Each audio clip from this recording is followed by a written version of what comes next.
ভারতবর্ষ থেকে সমূলে ধ্বংস করতে হবে। এর বিপরীতে ধর্মহীন সেকুলার শিক্ষা ব্যবস্থা এই অঞ্চলে এটাকে বাস্তবায়ন করতে হবে, চাপিয়ে দিতে হবে। ইংরেজরা এই দুই ব্যবস্থা, একদিকে কোরআন সুন্নাহ ভিত্তিক শিক্ষা ব্যবস্থাকে বন্ধ করলো, আরেকদিকে ধর্মহীন সেকুলার শিক্ষা ব্যবস্থা এই ভারতবর্ষে চালু করলো। এই দুয়ের ফলশ্রুতিতে ভারতবর্ষের অবস্থা আস্তে আস্তে নাজুক দিকে যাইতে লাগলো। মানুষ ইসলাম সম্পর্কে জানার তাদের কোনো পথ পন্থা, কোনো ব্যবস্থা থাকলো না। এইরকম অবস্থার মধ্যে তৎকালীন আমাদের আকাবিরিন বুজুর্গারে দ্বীন তারা অত্যন্ত চিন্তিত হয়ে পড়লেন, পেরেশান হয়ে পড়লেন। যদি এই অবস্থা চলতে থাকে তাহলে অদূর ভবিষ্যতে ভারতের অবস্থা হবে স্পেনের মতো অনুরূপ অবস্থা, ভারতের অবস্থা হবে বোখারা সামারকান্দের অনুরূপ অবস্থা।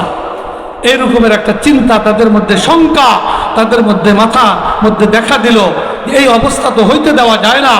এখন বিকল্প কোরআন সুন্নাহর শিক্ষা ব্যবস্থা, কোরআন সুন্নাহর শিক্ষা এবং চর্চা মুসলমান সমাজে চালু করার কি ব্যবস্থা হইতে পারে, এরকমের একটা চিন্তা ফিকির, চেষ্টা ফিকির এবং মেহনত আমাদের আকাবিরিন বুজুর্গানে দ্বীন যারা সেই সময় ছিলেন তারা করতে শুরু করলেন। তাদের জন্য পরিস্থিতি ছিল অত্যন্ত প্রতিকূল।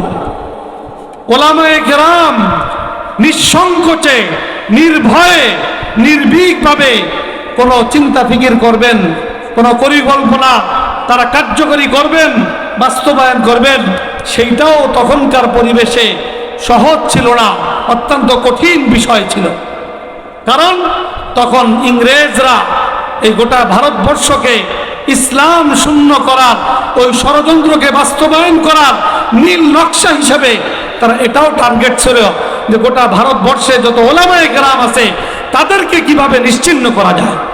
তারা শুধু শত শত নয়, হাজার হাজার ওলামায়ে কেরামকে বিভিন্ন ছোটখাটো অজুহাতে তাদেরকে ফাঁসির কাস্টে ঝুলিয়ে তাদেরকে শহীদ করতে অব্যাহতভাবে তারা ষড়যন্ত্র এবং চক্রান্ত করে চলল। এই অবস্থায় ওলামায়ে কেরাম অত্যন্ত দুশ্চিন্তার মধ্যে পড়ে গেলেন। কোন কোন আলেম তো হিজরত করে মক্কায় চলে গেলেন, বিভিন্ন অঞ্চলে চলে গেলেন। আমাদের তৎকালীন আকাবিরিনদের মধ্যে অন্যতম হাজী ইমদাদুল্লাহ মুহাজির মক্কি রহমতুল্লাহ আলাইহি, তিনিও হিজরত করে মক্কায় চলে গেলেন। আরাম করার জন্য না, বরং মক্কা নগরীতে গিয়ে বাইতুল্লাহ দীর্ঘ সময়, সপ্তাহকে সপ্তাহ, মাসকে মাস বাইতুল্লাহ অবস্থান করে বাইতুল্লাহর গিলাফ ধরে চোখের পানিতে বুক ভাসিয়ে ভারতবর্ষের মুসলমানদের ঈমান ইসলাম রক্ষার জন্য কোরআন সুন্নাহ শিক্ষা এবং চর্চার বিকল্প কি ব্যবস্থাপনা হতে পারে এটা আল্লাহ রসুলের কাছে দোয়া দরখাস্তের মাধ্যমে কামনা করতে লাগলেন।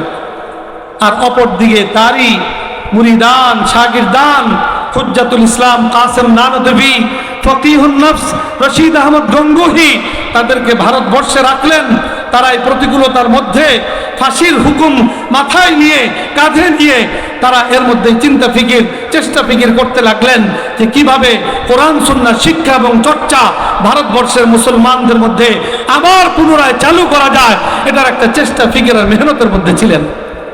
আলহামদুলিল্লাহ, আমাদের সেই সকল আকাবিরিন বুজুর্গানে দ্বীনের ইখলাসপূর্ণ মেহনত এবং আল্লাহর কাছে রোনাজারি কান্নাকাটির বদৌলতে দুনিয়াতে ইসলাম টিকে থাকার যে মূল বুনিয়াদি দুই বিষয় কোরআন এবং সুন্নাহর শিক্ষা এবং চর্চা ভারতবর্ষে আবার পুনরায় চালু করার জন্য বিকল্প এক শিক্ষা প্রতিষ্ঠান এবং এক শিক্ষা ব্যবস্থা আমাদের তৎকালীন আকাবিরিনগণ এই ভারতবর্ষে তারা গড়ে তুললেন।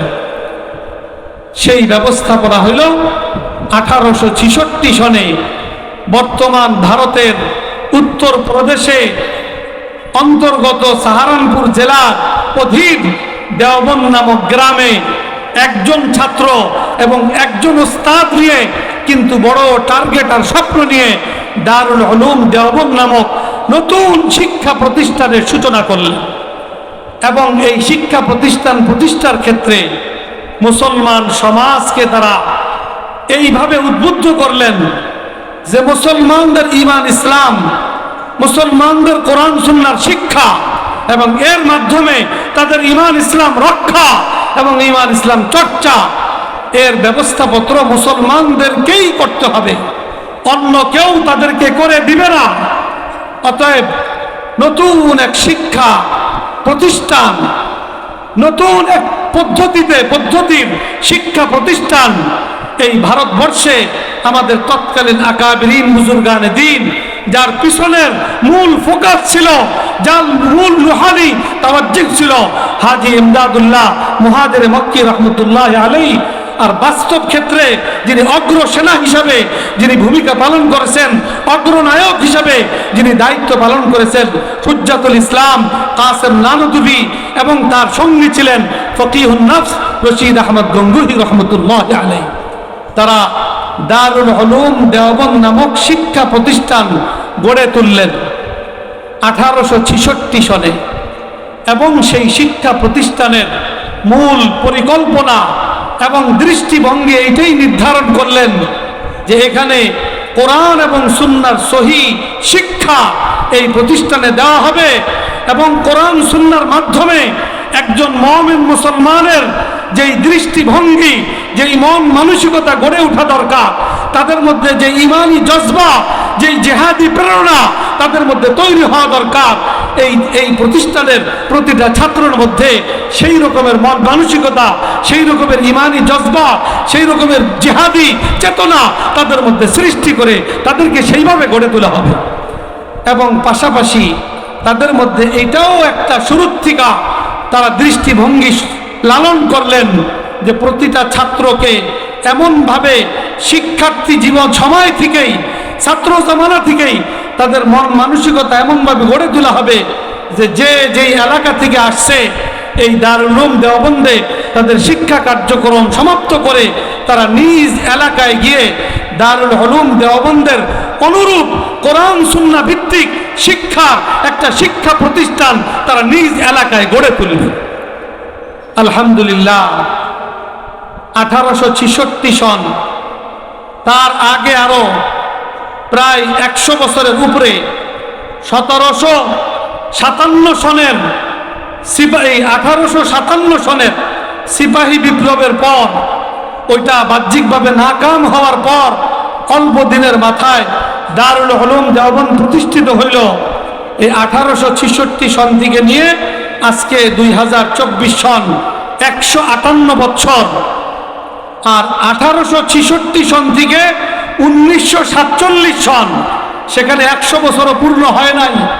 আলহামদুলিল্লাহ, দারুল উলুম দেওবন্দ প্রতিষ্ঠার অন্যতম একটা মাকসাদ ছিল যে মুসলমানদের ঈমান ইসলাম টিকে থাকতে হলে